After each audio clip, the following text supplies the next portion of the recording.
Welcome back to Around the Table with Stacy Smith as we take a look at the economy and investing, and in our efforts to try to help educate you on the topic of investing. Frank, if someone is looking to work with a financial advisor, what question should she or he ask, and how do you know if that advisor is qualified? Before you figure out qualifications, an investor needs to know what they're expecting their advisor to do.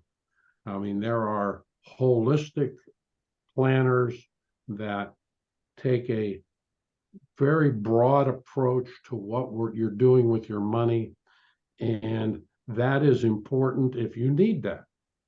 There are people who spend more time on investment analysis and do more modeling of investments and less concern about what happens if you die and what not. They'll ask you the question, do you have a will?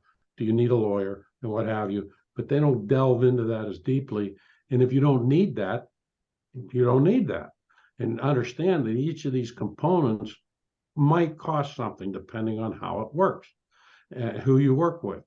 You also have people who are transaction oriented. All right. That group is getting smaller by the day.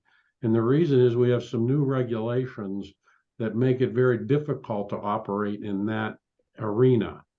It's disappointing to me that that's happening as someone who's been around for 50 years. And the reason is some people just want transaction advice. They don't want all the other stuff. And these people are going to have a harder time finding it as time passes. But the first thing people need to do is decide what it is they want their advisor to do for them. Once they decide that, the next thing I think they need to do is talk to their friends. Who do they use? Why do they use them? And see if they can get some sense of where to go, because there's hundreds, if not thousands of us in this town. And most of us are good. A few of us are narrow. A few of us are really broad. And what you need will dictate which you eliminate. And then you'll get down to maybe a workable group of people, all right, that kind of do what you need done, and then interview a few of them. And the next thing I would try to figure out is, who do you trust? All right. One way to help with that is go into the NASD's website and look and see if they've had any action against them. Look and see what that action was. Some of that action could be client related. Some of that action could be supervisory. Try to measure it. You could take just a flat out process. If they're there, don't work with them. Okay. Having a ding on my record, I would say mine was supervisory, and I'm not in the business. I don't work anymore. So with people. So from my perspective, if the problem revolves around clients, you probably ought to pay attention to what happened. If it revolved around supervision like mine, you probably ought to pay attention to what happened, but I would be a little less critical of that, naturally. All right. And once you get through that sorting out and get comfortable with what's left, then interview. Who says they're going to do? Who returns your calls when you call them to move this process along? All right, because if they're not returning your call when you're trying to get the business, wait till they have it. You'll never talk to them when you need them.